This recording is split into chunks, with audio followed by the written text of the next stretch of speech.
Tonight, as for the past 31 years, the Charlottesville-Albemarle Regional Chamber of Commerce recognizes an individual's service to our community with the Paul Goodloe McIntire Award to honor integrity, industry, and philanthropy, qualities that Paul Goodloe McIntire personified.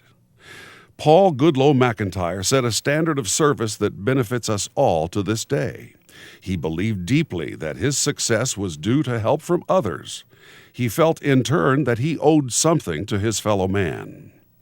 Everywhere we find evidence of his generosity and commitment to community. 4 monuments, land for 6 parks, books for libraries, art for museums, school supplies for children, indeed an entire library building, a high school, and 2 schools at the university. All were given freely, generously, and with the conviction that wealth in material things only matters if it ensures the well-being of the community. Who was Paul Goodloe McIntire? How did this sturdy hometown boy become a giant of his age?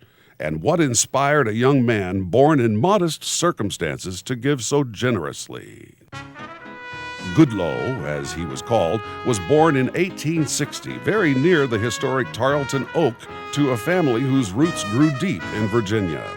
Largely self-educated, he attended only a single term at the university and is considered to be an alumnus of the class of 1879, moving in 1880 to Chicago, where he began his career selling coffee, later purchasing a seat on the exchange. In 1901, he and his wife Edith moved to New York. Their only child, Charlotte, Virginia, was born. He subsequently bought a seat on the New York Stock Exchange, specializing in rail stocks. He traveled extensively, collecting rare books and art. McIntire's first gift to the community was Lee Park in 1917 and the monument in 1924. His first gift to the university was a flagpole for the state flag. During World War I, he financially supported a hospital in France. The French government later recognized McIntire with the Legion of Honor for this support. In 1918, McIntire, now divorced, retired to Charlottesville.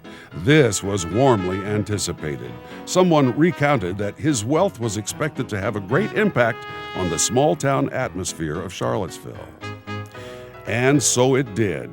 McIntire commissioned the monument to George Rogers Clark. Next, he cleared McKees Road to create Jackson Park, enhancing Court Square with what is considered to be the finest equestrian statue in the country, Stonewall Jackson astride Little Sorrel. A year later, McIntire and then University President Alderman considered how they might bring the university and the community together. McIntire became interested in public schools and cultural education, trying to provide the advantages lacking in his community in his youth.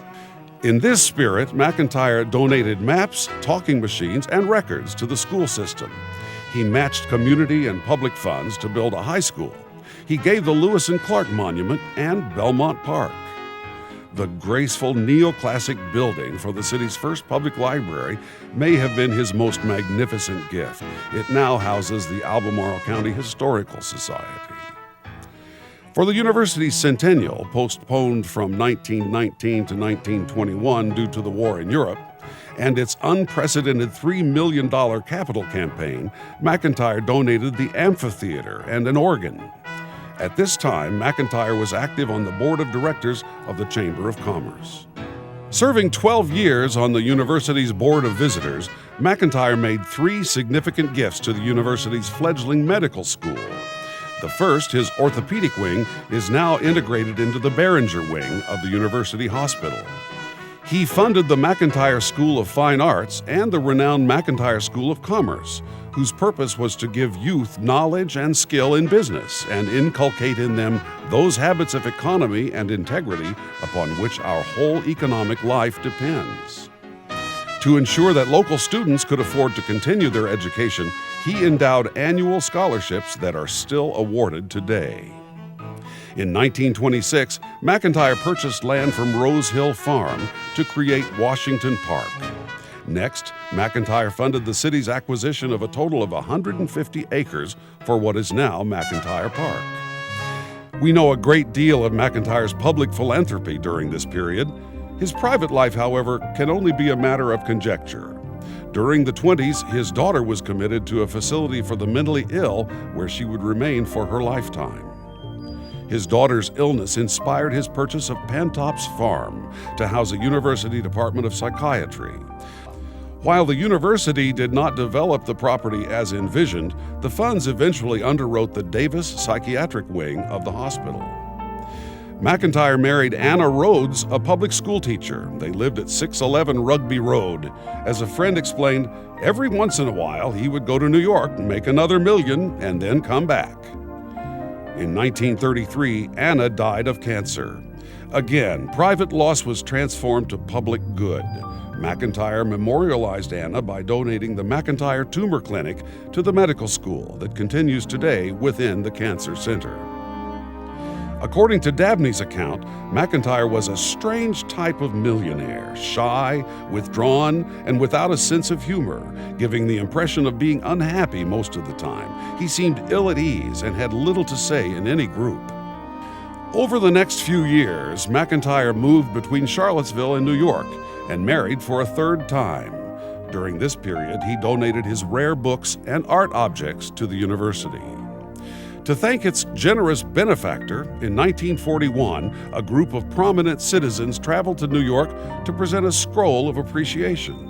When invited to speak at McIntire High School's graduation, McIntire declined, claiming the inertia of old age. Having given generously for many years in the 1940s, McIntire is known to have worried about his own personal financial situation.